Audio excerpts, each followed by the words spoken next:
Good morning and good afternoon, everyone. Welcome to the MedResults Network 2017 Educational Webinar Series.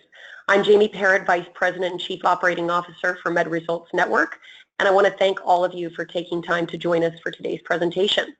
This is our 44th webinar since we began our educational webinar series in 2014, and we're absolutely thrilled to welcome our special guest speaker today, Dr. Russell Bartels, to present a clinical presentation on the importance of temperature, depth, and cooling when selecting the right technology for vaginal laxity. You may remember that earlier this year we actually launched our first partnership with a women's health company, Viveve. They're the creators of the Viveve system, which offers a solution to vaginal laxity and female sexual dysfunction. And as Viveve and other women's health devices are growing in popularity both here in the U.S. and abroad, we invited Dr. Bartels to share his experiences with these technologies and, of course, the factors that should affect your decision when choosing the right technologies for your practices. Before we begin, I'd like to share just a little bit more about our special guest speaker. Dr. Bartels is a board-certified gynecological surgeon who received his training at Providence Hospital in Southfield, Michigan. He has a passion for bioidentical hormones as well as elective GYN procedures, and he's a leading expert in hormone replacement therapy. Dr. Bartels is currently the founder of the Scottsdale Center for Women's Health, and he also offers a variety of treatments in this arena. So one more thing before we get started, don't forget that we have an automatic 4-question survey that's going to pop up after the end of the presentation to capture your feedback. If you have a question for Dr. Bartels, please feel free to use this survey to connect with him. We'd really appreciate your feedback. And with that said, I'd like to introduce our special guest, Dr. Russell Bartels. Thank you, Jamie, for the wonderful introduction. And I'm quite excited to be talking to the audience about these topics. And the title of the presentation, Importance of Temperature, Depth, and Cooling when Selecting the Right Technology, like you said, for vaginal rejuvenation, and I'll throw in even bladder rejuvenation. These are critical components of a successful treatment. The temperature, how deep it goes, and how to deliver that temperature with comfort in mind for the patient. And that's where the cooling comes in, which is really unique to the Viveve system. Again, my introduction slide there. Thank you very much. And as far as the Viveve system is concerned, it's been around outside of the United States for a few years now, and you can see with the colorful flags there how the countries that have been involved in launching the Viveve product kind of globally, and it has been more recently approved for use in the United States, as you see towards the bottom of that slide. Now you might notice that the indications are a little bit different for those different countries, with vaginal laxity and improvement in sexual function being listed at the top there with those countries, and then down towards the bottom with the United States and Thailand, indicated for general surgical procedures for electrocoagulation and hemostasis. Well, currently, and we'll get into it later in the presentation, Viveve is so passionate about getting this device approved in the United States for that indication of vaginal laxity and improvement in sexual function. So there's ongoing studies in that area, which build upon several studies that they've already done for the approval in these other countries. And so very exciting in the future what's going to be coming with respect to the hopeful indications that we can get in the United States. So vaginal laxity, okay. It is, as a gynecologist, a problem that I encounter, I wouldn't say maybe daily, but certainly numerous times in the course of a week. And this slide kind of demonstrates how important it is and the percentage of women that really complain of vaginal laxity or looseness. Now, it is important to understand who was asked this question, and this was questions asked as it pertained to women who had given birth and what their most common physical complaints were. So it is a very common complaint for patients who have given birth. And you know, you see vaginal laxity at 88%, but I also want to throw in and point out urinary incontinence at 75%, those are, bothersome problems that women suffer from, which up until recently really did not have fantastic solutions for. As a gynecologic surgeon, I've been performing vaginal tightening procedures for quite some time, and those surgeries are not a walk in the park, and they can be a bit of a rough recovery on patients. And I've always been interested in trying to find a non-surgical solution for these problems of vaginal laxity and urinary incontinence, and we'll discuss a couple of those non-surgical options tonight. Again, another slide just demonstrating the significant unmet need to treat these problems. You can see that it's the #1 reported change in the postpartum, impacting about 50% of women in the postpartum time frame. Now, some of these issues will resolve to some degree as a few months and maybe 6 months to a year beyond childbirth, but most often they persist and they might even worsen over time. Definitely underreported. I mean, it's an embarrassing topic for women to talk about. It's not something they like to volunteer, that the vagina has lost its elasticity, that sex might not be the same, and that they leak when they cough or sneeze. But these are very important aspects to a woman's life. It can impact relationships. It can impact activity, as far as somebody leaks when they cough or sneeze, or when they go to play golf or tennis, or just in day-to-day activities. So very important things, and it's important and incumbent on the provider when seeing patients, and maybe it's just for an annual exam, but it's important to ask the questions, because believe me, the patients want to discuss it, but sometimes it's hard to bring up. So it's always important to ask the right questions about sexual function of the vagina, about bladder control issues, because women want to talk about it and they want solutions.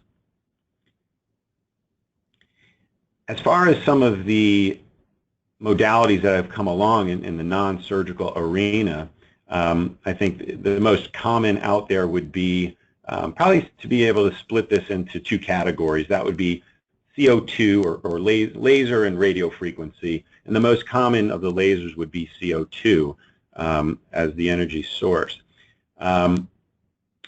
The laser devices seem to be on the scene a little bit earlier, the radiofrequency devices subsequent to the laser devices, but it's important when choosing a treatment option, you want to choose the right tool to get the job done. And these devices, be it laser or radiofrequency, deliver energy in different ways and in a way target different tissue. So at the top of the screen you see how it talks about ablative and non-ablative energies.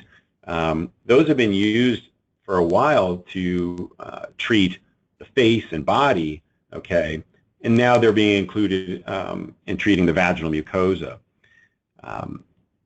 And so the laser is pretty good at, and some of the future slides will demonstrate, the targeted tissue, but more of a superficial layer, and their effect more on the surface. And that can be great for certain symptomology, such as vaginal dryness, maybe painful intercourse. But if we want to deal with addressing the vaginal laxity and the bladder control, we need to deliver the energy a little bit deeper. And so, again, the key considerations when determining a treatment option is to match the device with the tissue that you're treating. And so the laser, again, is good at targeting the superficial layers, and the radiofrequency, as I'll demonstrate in a couple of slides ahead, is better at getting to some of the deeper tissue. And when you affect the deeper tissue, you're getting a little bit more of an effect and response that will allow for vaginal tightening and bladder support. And whenever you're addressing problems, you don't want to create new problems, so knowing what tissue is being affected by the device you're using is important as well. So this is a slide just demonstrating a little cross-section of the of the superficial tissues, divided into the epithelium at the surface, the lamina propria a little bit deeper, the tunica muscularis, and then deeper tissue, the tunica adventitia. And it's the deeper layers that you want to really heat up and stimulate increased collagen production. And in order to do that, you have to have the right device to deliver that energy to that tissue. You can see in the upper left corner of this slide how it's comparing a CO2 laser to a erbium or YAG laser, and you can see how the CO2 at that wavelength delivers a little deeper punch, okay, into the tissue to affect a little bit more of a response. This slide demonstrates a couple of differences in the way that you can deliver radio frequency. All radio frequency devices are not equal, and their ability to get to deeper layers of tissue varies based on the polar configuration and cooling the surface to make this possible and tolerable. So really what we're going to be focusing on tonight or today with this discussion is monopolar. And you can see in that diagram comparing bipolar to monopolar, you can see that the effect goes deeper into the tissue layers. This slide a little bit busy, but definitely is showing that using the monopolar system, which you have a grounding pad attached to the patient's thigh or buttocks, it's going to allow the energy delivered from the tip of the instrument, which is the positive pole. It's going to travel through the tissue in an attempt to get to the grounding pad, and it's going to heat up the deeper tissue as the resistance in the tissue is encountered. It heats up, and you'll get your desired effect, and you can get this desired effect at the deeper layers using the monopolar radio frequency. Unique again to the Viveve system is to cool the surface of the skin, because if you do not cool the surface of the skin, delivering the amount of energy to the deeper tissue could be quite uncomfortable. And it's not just as simple as using some cool fluid to put in the vagina. That just usually doesn't do the trick.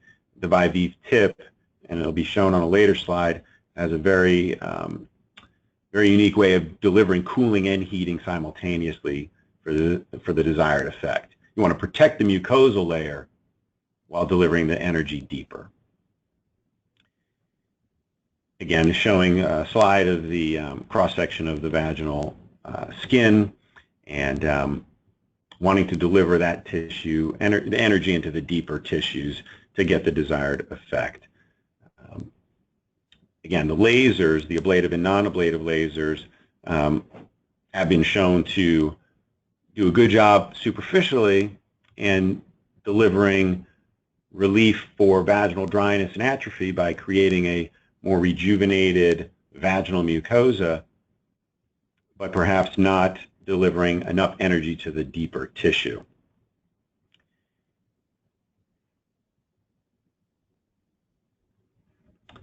Again, this is showing a little on the left. You can see the difference between monopolar and bipolar radio frequency, and the monopolar being able to deliver that energy to the deeper tissue. And the most important part of this slide would be the bottom portion where we're talking about the patented Viveve technology. It's unique in its reversal thermal gradient capability. Well, what does that mean? Well, through an algorithm, the cooling cryogen is circulated to protect the superficial layer of the mucosa and allowing for the deeper tissue to be heated in a sustained manner. So again, going back to the title of the presentation, where you want the right temperature, depth, and cooling, you want time of the appropriate temperature also there.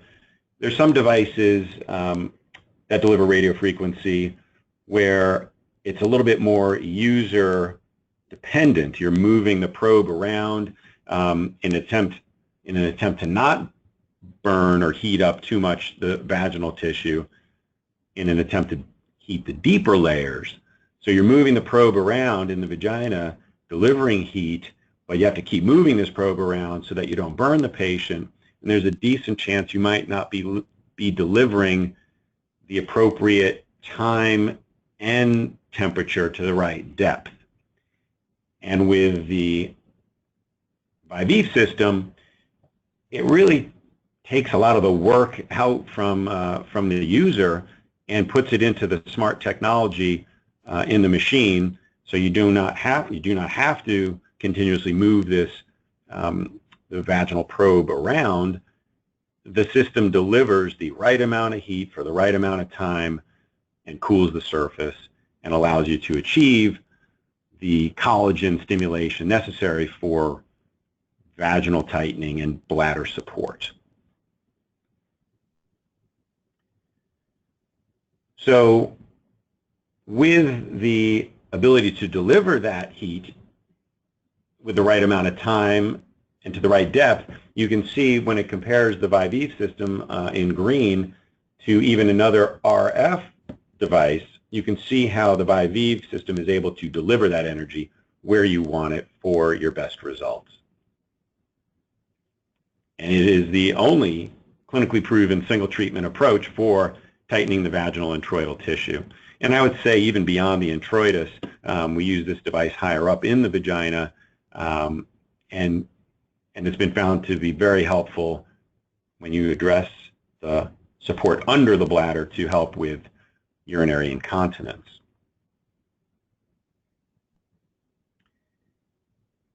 So it's important to understand that vaginal tissue is different than other types of tissue on the body. And so therefore it should be kind of studied differently and treated differently. So the Viveve technology has been studied, and as far as I know, I think it's the only company to do so, to study their device first and foremost on the vaginal skin. That's in comparison to some of the other devices, maybe some of the CO2 devices out there, and maybe even the other RF devices out there, which took an existing technology used on dermal skin or other parts of the body and kind of retrofitted or created a handpiece to deliver that radiofrequency or laser, for that matter, to the vaginal tissue. And so, and that's not necessarily a bad thing. I mean, these other devices do work. The CO2 laser that is used in the vagina is the same laser that's used to treat the face. It's a fractional laser with a different handpiece in the vagina, and it does do a good job for vaginal atrophy and for uncomfortable intercourse, and it does seem to help a little bit with the bladder and a little bit with the tightening. But Viveve has been committed to developing a device that is primarily and actually only used in the vagina, and perhaps down the road maybe the external structures as well, to enhance the cosmetic appearance to the vulvar vaginal tissue. But as of yet, it's not approved for that, but I know that it is being used to kind of tighten and snug some of the vulvar tissue, the labia majora and even the labia minora. Now, just like in facial aesthetics, using multiple modalities can be very beneficial. So some, for example, someone with wrinkles in the face, crow's feet, looking for facial rejuvenation, well, it might not just be Botox that that patient needs. They might require some filler. They might require even platelet-rich plasma. So they might even use laser resurfacing. So when approaching the vagina and the desired outcome of, say, vaginal tightening, bladder control issues, appearance, aesthetics, discomfort, dryness, you might also want to carry that philosophy to your treatments of the vagina. So one modality might not be the only modality that you use. And there is a lot of overlap in this vaginal rejuvenation, bladder rejuvenation space, there's the CO2 lasers, there's the Viveve and the RF devices, and there is also using platelet-rich plasma to inject into the vulvovaginal tissue for several reasons. The PRP can be used. It can help with incontinence. It can help with restoring and enhancing orgasm, and it can also be used to treat painful vulvar conditions such as lichen sclerosis and just atrophied skin. So when discussing issues with your patients, you might want to take on an approach that combines multiple modalities. And it's not unusual in my practice to do so. And I use the example, say we're talking about Viveve and we're talking about platelet-rich plasma. I would explain to patients that they are both great treatment options. And I say, well, I like chocolate and I like peanut butter. They're both tasty, but when you combine them together and form a Reese's peanut butter cup, I enjoy that better. There's synergy, okay? There's synergy in combining these different modalities. And depending on how extreme the patient's symptoms are, they might decide to do that right at the get-go. They might choose one or the other initially, see how their response is, and then maybe add that other procedure down the road. So keep in mind, there's more than one way to address these patients' concerns. And if you're lucky enough to have a laser vaginal device and the Viveve device and PRP, well, then you have multiple weapons in your arsenal to address their problems, and it's not unusual to package these together for synergy and optimal results. So in my practice along those lines, I brought in FemiLift first into my practice, and at the time Viveve was not available. I'm not one that just kind of jumps into something when it hits the marketplace. So when the FemiLift and their competitors like Mona Lisa, these lasers, these CO2 laser devices, when they were first marketed, again, they were marketed strictly for vaginal dryness and painful intercourse. And I was doing very well treating those conditions using bioidentical hormone therapy. And so I didn't know if my patients would be totally interested in paying a significant amount of money for just those reasons when we were doing a good job, much more cost effectively using the hormone therapy.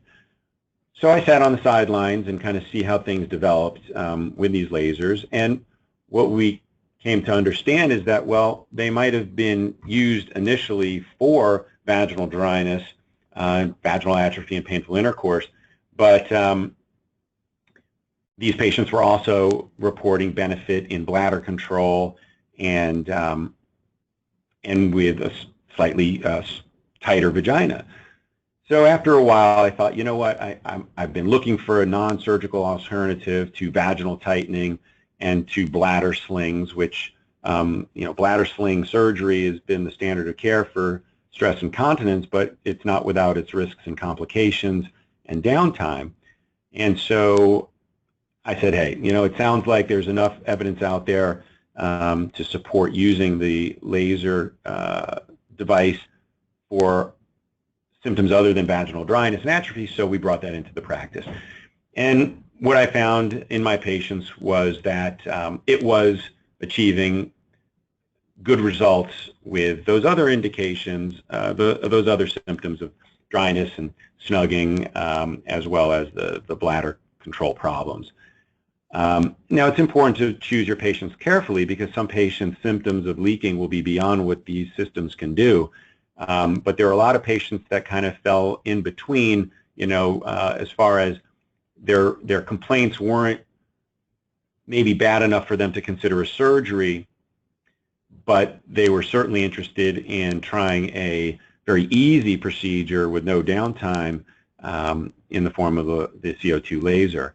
And so it quickly took off in my practice as an alternative non-surgical approach to these tightening procedures or these leaky bladder patients. And I was happy and I was doing well with this. My patients were very happy. And then shortly after, we added platelet-rich plasma as a synergistic procedure or as a standalone procedure to treat more of the orgasmic dysfunction and maybe some of the painful skin lesions or conditions of the vulvovaginal area, and to also enhance bladder control.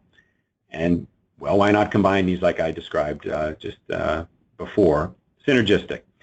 So then months go by, and then Viveve comes along, introducing the Genevieve device, which quite frankly I'd been following their success kind of from the sidelines, hearing about it over the years, actually waiting for it to make its way to the U.S. And I was approached by the company to bring it into my practice, and we were the first. I was the first in Arizona to bring this device to my patients, and it was quite exciting. Now I had even a third, a second device and a third option to offer my patients with these bothersome problems to avoid surgery. So the Alma FemiLift, that's the one that I use, and there's other devices in the CO2 laser arena, but this is the one that I have. It does a good job, and I'm happy with it as one of my tools. It's minimally invasive. These patients come in for 3 sessions. They're 10 minutes, about 10 to 15 minutes at best. They're done like on day 1, a month later, and 2 months later. So 3 sessions over the course of 2 months. And again, promoting lubrication, stimulating blood flow, boosting collagen in the vaginal wall, and a very tolerable procedure. Patients might feel a little zapping, a little stinging, but you don't use any anesthesia for this. You don't use any numbing cream. In fact, the numbing cream would interfere with the delivery of the laser energy to the mucosa. So you use a little baby oil or something without water as a lubricant to lubricate the device and make it more comfortable. I've never not been able to get through this due to patients having discomfort. It's very tolerable. And like I said, then the Viveve became an option. Very excited about bringing that in.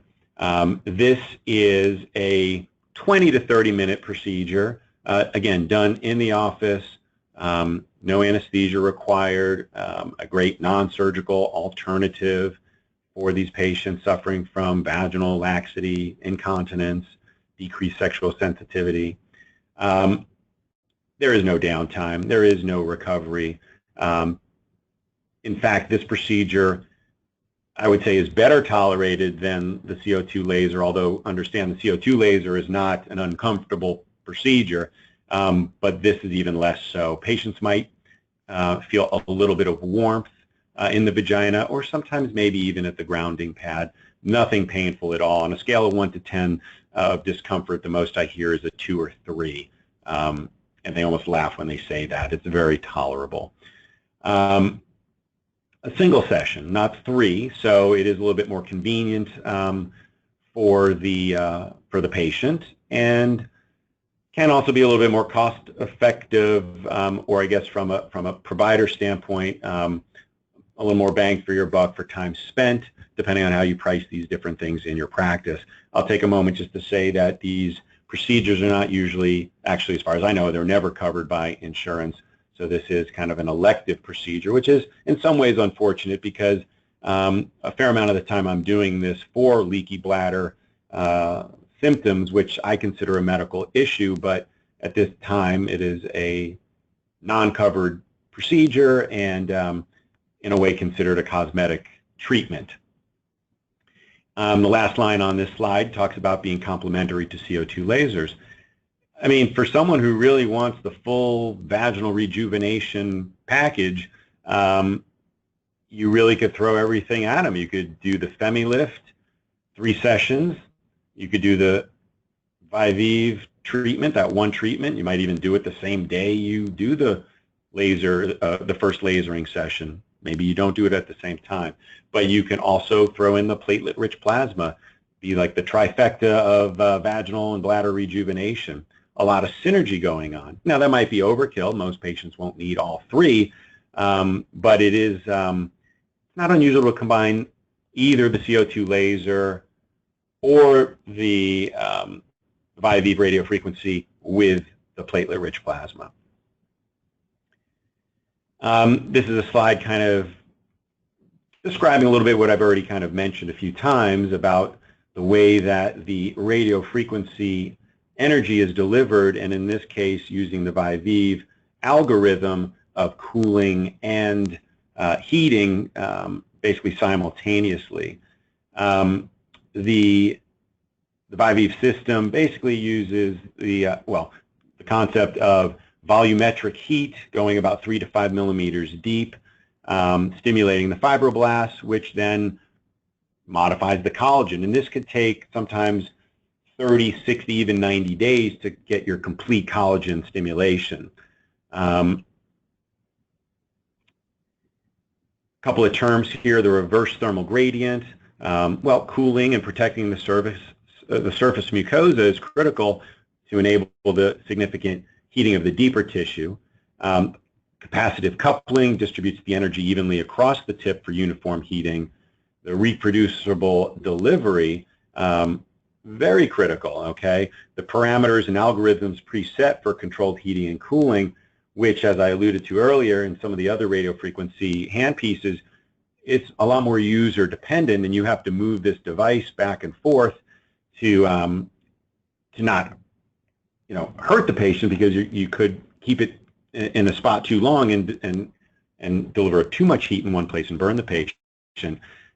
So when you're moving this magic wand around in the vagina, it'd be very hard to reproduce that from patient to patient and get a uniform and consistent result. And the Viveve technology really it's smart technology, and it just does the work for you.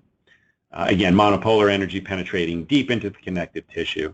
I believe if I click here, we will see just a little demonstration of the device in action here.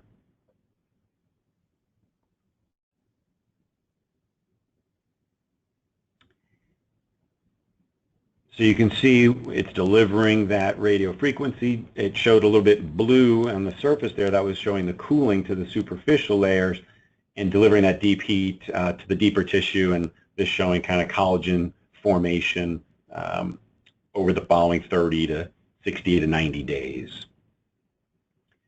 And this is what's going to provide the patient with benefit. You're going to get more snugging of the vagina. You're going to get support under the bladder to help with continence, and you're also going to get more lubrication from the stimulation to the higher layers and the superficial epithelium. Patients do report an increased lubrication after this procedure as well, so it does help with vaginal dryness also. And again, this is kind of a little redundant. We'll just skip over this slide here, okay? But again, just deeper heating, collagen stimulation, taking 30 to 90 days. So like I mentioned earlier in this presentation, I don't just like to jump in feet first when everything new comes out and you're told by reps of the devices that it's the best thing going. I like to kind of see data that supports that. And Viveve has been able to deliver that science to me, that clinical data that makes me feel comfortable that when I'm discussing these procedures with patients, that I think I can deliver on what I'm promising them. And these are a few of the studies to date of the Viveve system. Again, starting with animal studies, and then you have a U.S. study and a Japan study. Slight differences in the U.S. and Japan study, but as how they were designed. But you can see the results there for those two studies at 12 months. 88% of women reporting increased vaginal tightness. I mean, that is phenomenal. 88% of women. 68% reported a mean improvement in their vaginal laxity scores. Look at that. No serious adverse events reported. When I'm discussing treatment options with patients, it's so fantastic to be able to say that we are not going to create pain. We are not going to make your problem worse. We are not going to create problems you don't already have. And so safety is critical. And when you get great results with no serious adverse events, it's just a win-win and a great thing to be able to offer and say to patients. The Viveve 1 study is the more comprehensive study. Similar results at 6 months. You could see that treated women were 3 times more likely to experience no vaginal laxity after their procedure, and on average return to sexual function after the treatment. The Viveve 1 study is going to be, it's going to be, I guess, redone as Viveve 2, maybe some study modifications, but hopefully the outcomes will be similar, and this will help with potential FDA approval in the United States for the indication of vaginal laxity and treating sexual dysfunction. Again, demonstrating the dedication to the science here and trying to develop a product for vaginal laxity. They were the first to perform a randomized sham-controlled study on the effect of energy-based device on vaginal laxity. Some details about the study. 155 subjects. Again, they settled in on the 90 joule kind of energy setting and 5 passes, which takes about 20 to 30 minutes to complete. Some selection criteria: premenopausal women, and they must have had greater than 1 full-term vaginal delivery. They used 2 questionnaires there, the VSQ and the FSFI, to better quantify the symptomology and the outcomes. So basically, patients had to have a score of less than 3, and if you look to the right, you can see how that would put patients in the very loose, moderately loose, or slightly loose categories. And basically, you could see that the likelihood of no vaginal laxity at 6 months is more than 3 times greater for subjects in the active energy versus the sham group, with statistical significance. And more than half of all subjects in the active group moved at least 2 points on the VSQ scale towards a tighter vagina, and that's actually quite significant.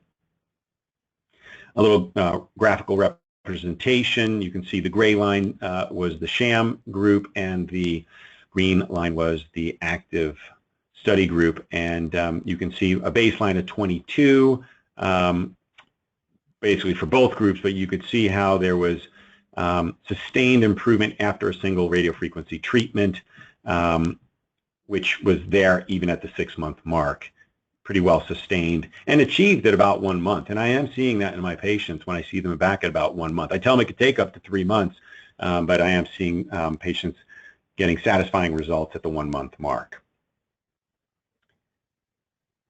Again, when we talk about offering treatments with virtually no side effects, that's a fantastic thing. And you can see here between the active treatment group and the sham treatment group, there was no statistical difference there. And in fact, interestingly enough, there was a 1.8% adverse reaction in the sham group compared to a 0% in the active treatment arm.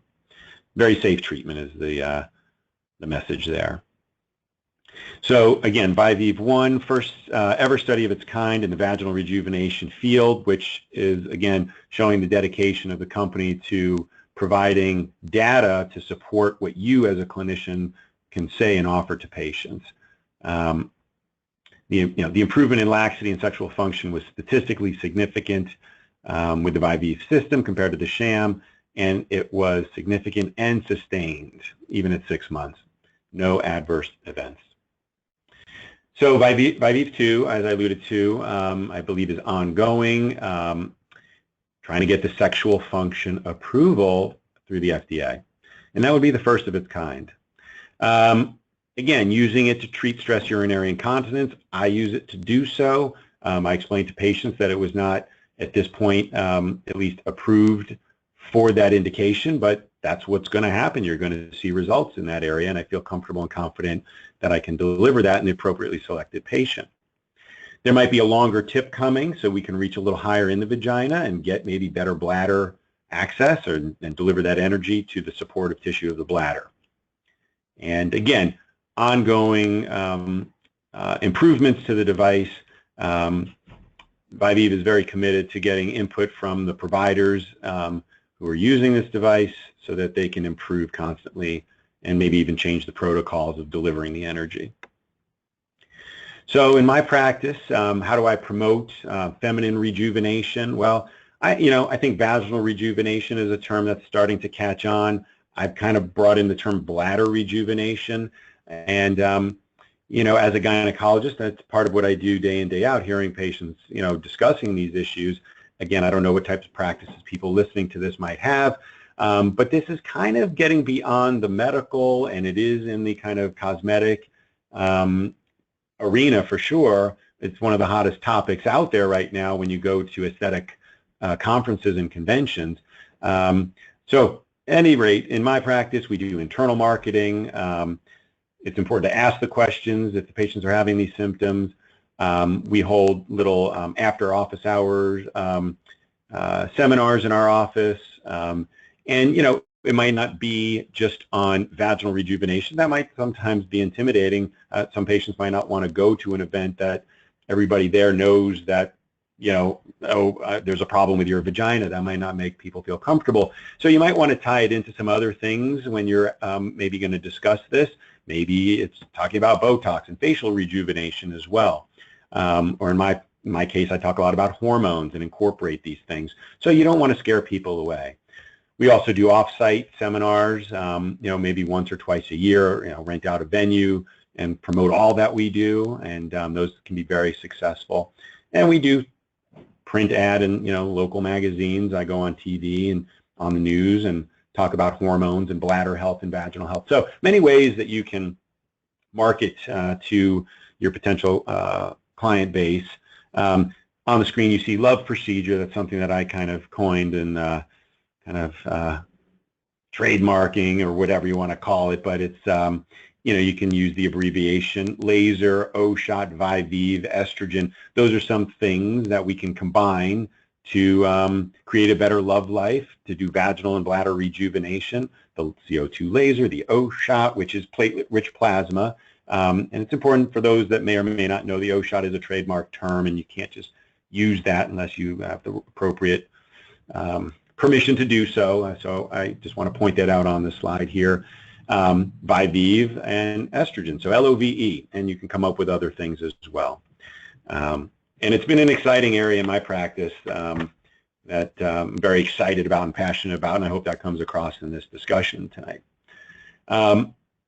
So as far as my choice to improve vaginal laxity, I do see some benefit to the CO2 lasers. I feel like it's a little bit too superficial when it comes to vaginal tightening, but my patients do get results with CO2. But if a patient's main concern is vaginal laxity and desire for tightening, I feel that the energy delivery system with Viveve is the way to go. As we've talked throughout this presentation, temperature, depth, and cooling matter. You need to deliver the right temperature to the right depth for the appropriate amount of time, and in order to do so, for patient comfort, you have to cool the surface. And the Viveve device, called Genevieve, does all of that, and it really makes it easy to do so. You're basic, it's very easy to do, and you basically sit there and have a conversation with the patient, and the machine's pretty much doing the treatment. You just have to direct it in a circumferential manner at the appropriate intervals. It's a single session treatment, which is nice for patients in terms of they don't have to take 2 or 3 or 4 visits to accomplish their treatment. And of paramount importance is safety. So it's safe, it's effective, and comfortable for the patient. So I'd like to just take a moment to thank everybody for listening to what I had to say in my experience in the realm of vaginal and bladder rejuvenation. It's an exciting arena. There's a huge need for devices to deliver these treatments in a non-surgical manner, and I'm seeing great results with my patients. So I wish everybody listening the best of luck, and if there are any questions regarding these technologies, you can get in touch with the staff at MedResults. So again, thank you very much and best of luck to everybody. Thank you, Dr. Bartels. We sincerely appreciate you taking time to be here with us and to present today. That was a lot of great information, and as Dr. Bartels had said, if you do have questions about today's presentation, or if you'd like a copy of this recording so you can share it with others in your practice, don't hesitate to give me a call or an email, and we'll send it over to you. And once again, a reminder that a brief survey is going to pop up after the presentation shuts down, and we'll just ask you a couple questions, and one of those is whether or not you'd like some information about today's presentation, or if you have a question for Dr. Bartels, you can use the survey to ask. Thank you again to everyone, and we hope to see you at our next webinar presentation.